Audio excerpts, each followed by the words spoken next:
Bismillahirrahmanirrahim. Untuk menjadi seorang teknisi yang profesional ataupun handal, tentu teman-teman harus dibekali dengan pemahaman materi. Kali ini akan kita bahas tentang distribusi tegangan. Karena langkah teman-teman kalau untuk menganalisa adalah tegangan kerja.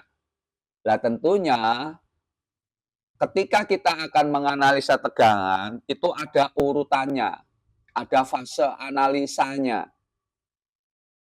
Untuk memberikan kemudahan bagi pemula, saya mencoba mengulas secara step by step fase apa saja yang nantinya harus Anda analisa, yaitu tentunya ada 4 fase awal ya dalam menganalisa power. Yaitu fase awalnya itu kita bagaimana mengenal dulu sumber-sumber yang ada di laptop. Sumber-sumber yang ada di laptop tentu ada 3, yaitu adaptor atau baterai. Yang sumber nomor 3-nya adalah baterai CMOS atau baterai jam.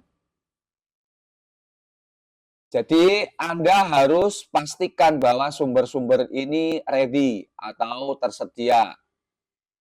Nah, ini tentu tahapan ini kadang-kadang menjadi primadona kalau untuk masalah 19 lolos. Sementara kalau untuk sumber dari baterai CMOS ini sebagian kecil saja kerusakannya. Jadi fase awal Anda harus menganalisa bagian power, mengenal sumber-sumber power distribusinya kemana. Nah, fase yang selanjutnya adalah fase untuk menganalisa tegangan standby. Jadi untuk DDR3 atau SOC maupun DDR4 ke atas, kita akan mengenalkan bahwa standby itu ada 3 blok yang harus Anda analisa awal-awal ini. Standby yang pertama itu untuk menghidupkan power manajemennya EC. Itu yang pertama, Mas. Jadi itu 3 volt standby EC.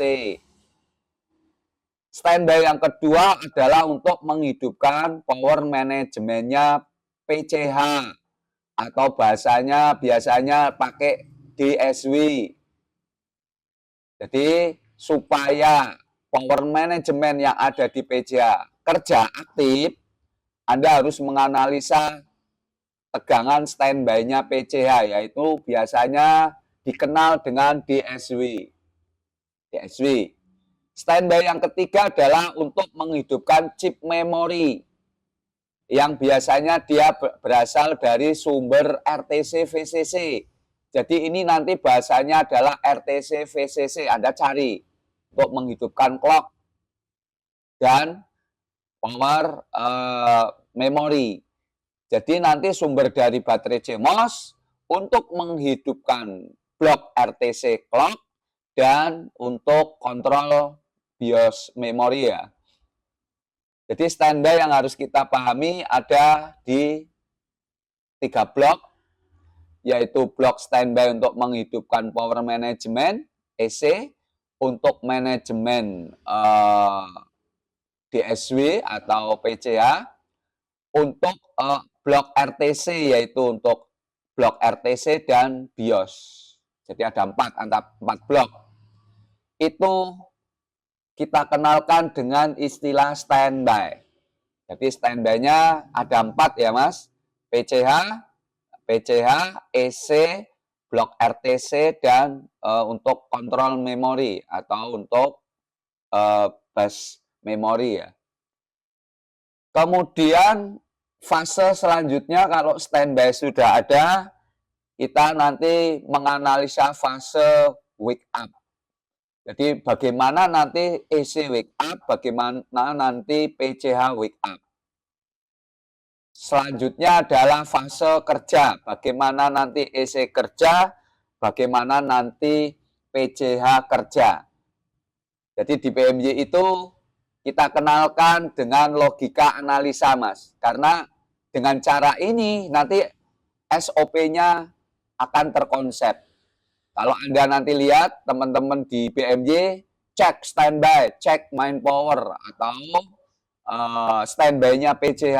Nah, itu karena kita memberikan panduan basicnya. Nah, kita kalau menganalisa untuk bagian standby, yang kita coba fokuskan kali ini adalah menganalisa standby.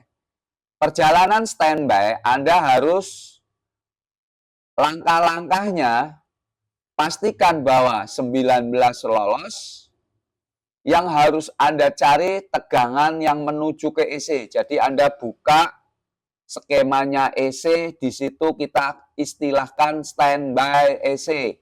3 volt standby EC. Memang berasal dari blok 3 dan 5. Tapi yang kita cari adalah standby-nya EC. Kalau untuk DDR4 ataupun nanti SOC, ada kita kenal namanya standby PCH, namanya DSW.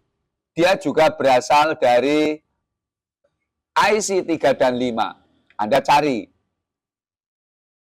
Dia akan hadir 3 VCC VDD VCC DSW itu manakala power manajemennya mengaktifkan atau memberi sinyal DSW on.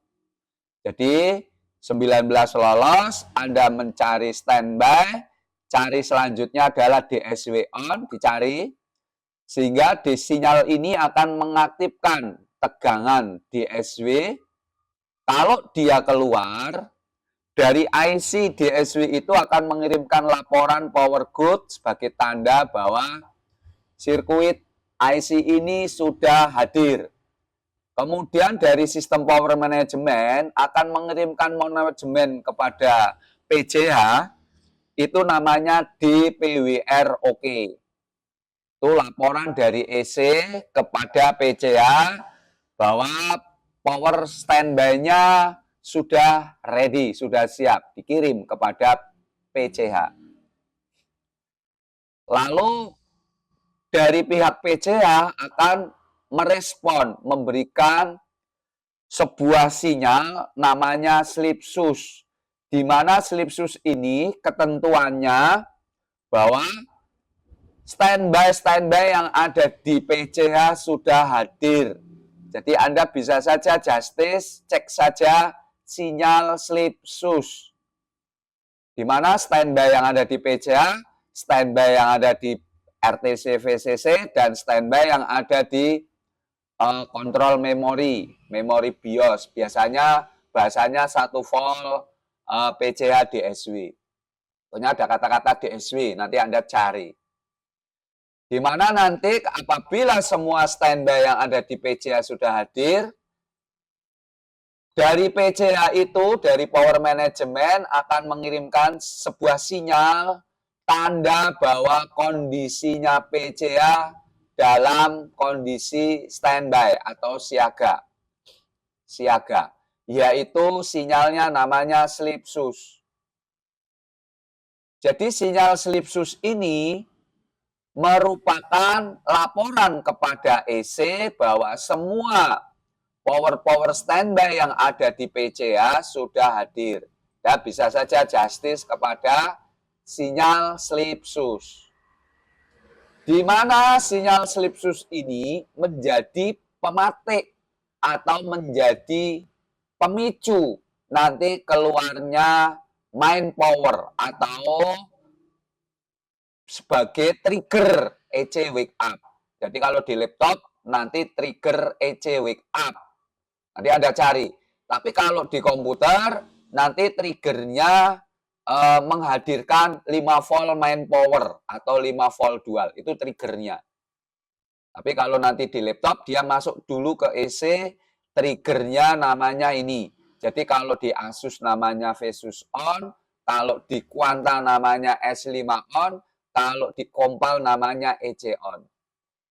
Itulah bagaimana proses kita menganalisa sampai poin fase wake up, di mana nanti syaratnya wake up Anda harus paham apa saja syaratnya EC wake up, yaitu salah satunya adalah sinyal sleep shoes.